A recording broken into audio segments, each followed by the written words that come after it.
question qui a été posée et qui souhaiterait avoir des clarifications sur ce qui s'est passé au niveau de l'Assemblée nationale lors de l'étude et de l'adoption du projet de loi portant révision constitutionnelle.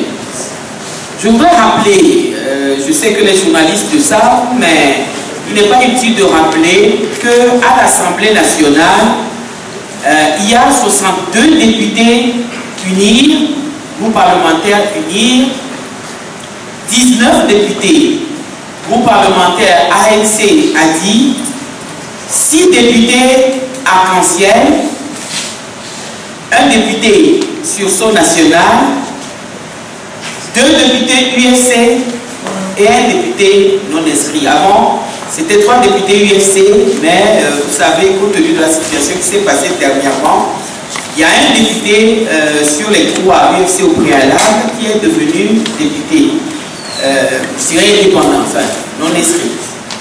Voilà la configuration de l'Assemblée nationale.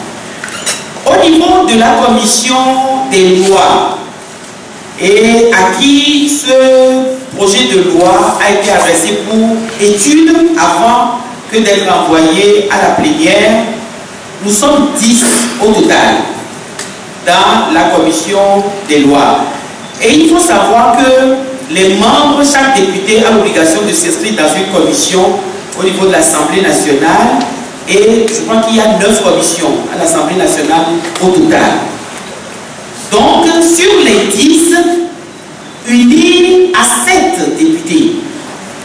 Et les députés de l'opposition, je vais vous les citer, qui sont à la commission des lois.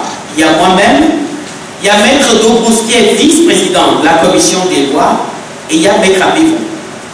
C'est nous 3 qui sommes, au titre de l'opposition, membres de la commission des lois.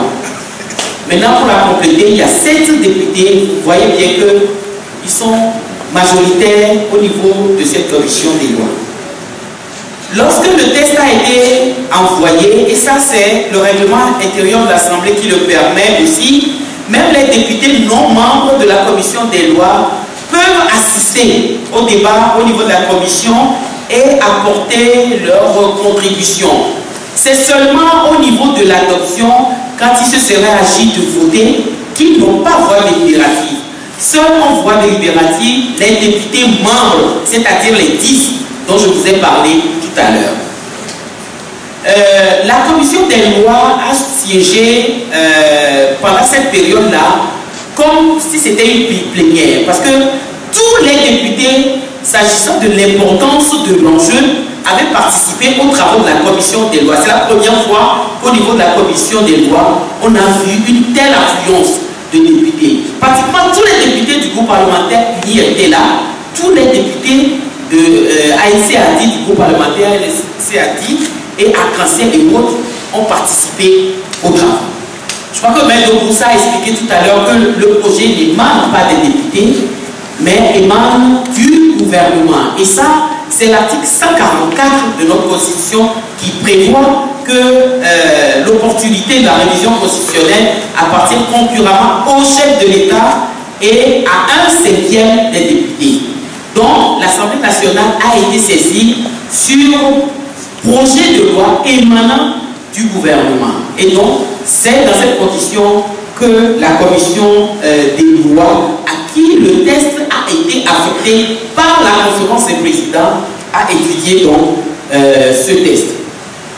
Au niveau de la commission, aujourd'hui je suis aise que les gens parlent. Après ce qui s'est passé, que j'ai appris malheureusement, une fois que nous avions terminé, j'avais voyagé, j'étais pas là la semaine qui a suivi, mais à mon retour j'ai appris que les députés de l'UNIR sont allés sur les médias et ont dit un certain nombre de choses qui nous donnent l'opportunité aujourd'hui nous aussi de donner notre version des faits. Mais la version des faits, nous n'allons pas la donner verbalement. Nous allons l'asseoir sur des documents. Parce que vous savez, à la commission, on travaille, mais il y a des documents. Par exemple, la commission présente un tableau d'amendement sur le test qui est envoyé, s'il y a eu des amendements. Et ça va répondre à la question que quelqu'un a posée tout à l'heure, demandant s'il y a eu des amendements. Ça, c'est le tableau écrit par la commission en bonne et due forme qui prouvera s'il y a eu des amendements qui ont été rejetés ou acceptés, etc. Le tableau d'amendement, et finalement, je crois qu'on va le faire publier, ce tableau-là, pour que ça éclaire tout le monde. Vous verrez ce qui s'est passé. Ensuite, le deuxième test, c'est qu'il y a un rapport qui est produit par la commission, et c'est ce rapport qui est soumis à la plénière et qui prend en compte toutes les questions posées par les députés au cours des débats en commission. Et donc, à ce niveau aussi, le rapport existe. Les questions qui ont intéressé les députés existent. Les questions sont posées, les réponses sont également données. Et comme l'a dit tout à l'heure quelqu'un, ces questions ont porté essentiellement sur les conditions d'éligibilité qui sont contenues dans l'article 62 qui est proposé. Et ça concerne notamment le problème de la nationalité où, vous savez, en 92, le test avait été mis, considéré qu'en 2002, on y a ajouté exclusivement de nationalité togolaise de naissance. Et je fais observer que même si ça a été une surprise pour nous, parce que c'était le seul point sur lequel vous rappelez le dialogue Togo Télécom 2 que avait nommé le dialogue sur muet. Au moins sur ça, les gens ne sont pas restés ni sourds ni muets. Là-dessus, sur le fait d'enlever le aucunement là, toutes les parties compris unies, les parties prenantes au dialogue, y compris unies, avaient parlé et tous unanimement étaient d'accord pour enlever cela. Quelle fut notre surprise lorsque nous nous sommes retrouvés là, que nos collègues contestent également le consensus, le seul petit consensus sur lequel tout le monde était tombé au niveau du dernier dialogue. Ça, c'était l'article 62. En ce qui concerne la limitation du mandat, vous verrez dans le rapport, il y avait une seule question qui avait été posée. C'est vrai que le problème de la limitation du mandat avait fait l'objet de beaucoup de débats, mais la question qui avait été posée, je me rappelle ce jour-là, c'était de savoir s'il était possible à un président qui avait brigué deux mandats, s'il pouvait repartir et revenir par après. C'est-à-dire qu'il fait 5 années, il est réélu 5 années, le test dit en aucun cas, lui ne peut faire plus de 10 mandats. La question était de savoir si, plus de 2 mandats, la question était de savoir s'il partait au bout du deuxième mandat et que quelqu'un d'autre le remplaçait et tout ça, est-ce qu'il pouvait par la suite revenir encore briguer un autre mandat? Et la réponse qui avait été donnée par les commissaires du gouvernement à l'époque, c'était que la question mérite d'être examinée parce qu'ils n'avaient pas de réponse à donner à cela. Et je vais observer qu'en réalité, en commission, lorsque le test provient du gouvernement et que les députés s'interrogent, posent des questions, c'est les commissaires du gouvernement, puisque le test émane d'eux, qui répondent et qui justifient ce pourquoi ils ont opté pour cette tendance au niveau du test ou telle autre tendance.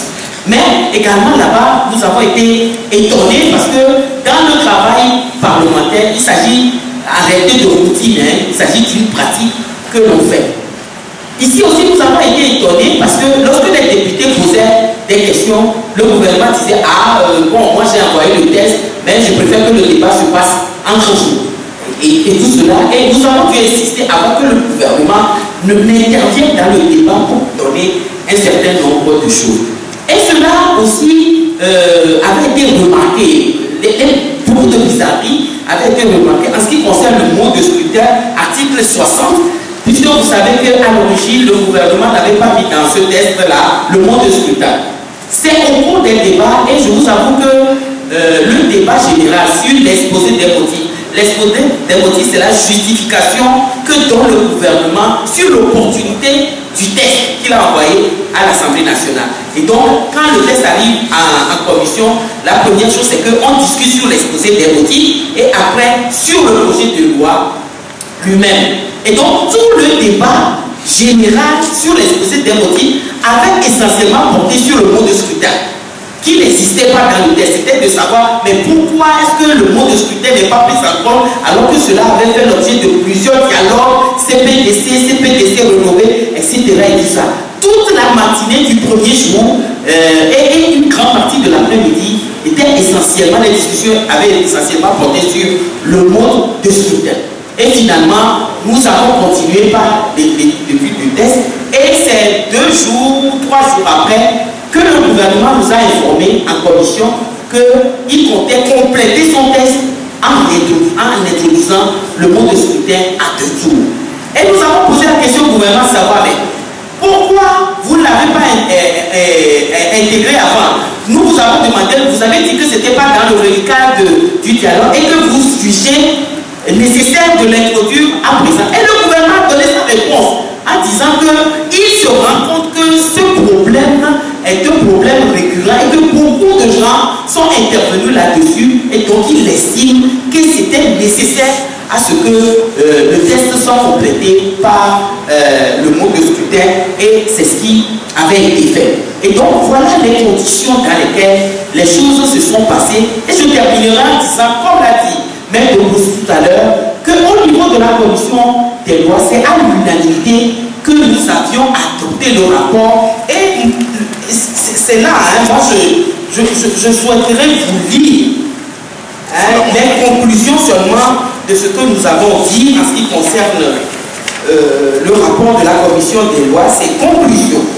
La commission a récapitulé ses travaux dans un tableau des amendements intégrés au présent rapport. Ce tableau des amendements comprend 3 colonnes. La première indique les numéros des amendements adoptés par la commission. La deuxième est relative aux amendements adoptés par la commission. La troisième est réservée aux tests introduits par le gouvernement. Nonobstant les réserves que sont formulées par certains membres de la commission au cours de l'étude du projet de loi, la commission adopte le rapport à l'unanimité et recommande l'adoption du test à la plénière. Alors, les amendements dont on a parlé, ils sont là, vous pouvez les voir, c'est relatif un peu à la proposition des membres de la Cour constitutionnelle. Un amendement important, c'est par rapport au Sénat. Parce que le Sénat, nous avons jugé que le Sénat était inopportun pour le moment parce que l'Assemblée nationale n'est pas encore bien organisée, assise et autres pour qu'on crée encore une autre institution. Nous avons également dit que des pays qui ont expérimenté le Sénat sont en train de le supprimer, notamment le Sénégal, qui est le premier pays de la sous-région à avoir institué le Sénat, l'a supprimé. Mais dans le texte proposé par le gouvernement, on dit que les 3/4 des sénateurs devaient être choisis, désignés par les membres, les représentants des collectivités territoriales. Alors nous leur avons posé la question de savoir, mais si les sénateurs devaient être désignés par les membres des collectivités territoriales, ça va être les délégations spéciales, vous refusez d'organiser les locales. Les gens ne sont pas. Voilà des gens qui sont nommés, qui vont élire des gens qui seront au Sénat, mais qu'est-ce que c'est? On ne comprenait pas. Donc on avait posé, on avait posé le problème en disant, ça n'est pas normal que des délégations spéciales qui sont nommées élisent des gens qui vont constituer le Sénat et ce n'est pas normal. Et ils se sont rendus compte, c'est vrai que c'était pédé, et ils ont dit que oui, le Sénat ne pourra être institué qu'après les locales. Et donc nous avions insisté pour qu'on fasse un amendement là-bas en disant que les membres du Sénat seront élus par les représentants élus des collectivités territoriales. Voilà l'amendement qui a été porté. Sur tout le reste, c'est le test du gouvernement et c'est ce test-là que la commission des lois a appelé les députés de la plénière à voter.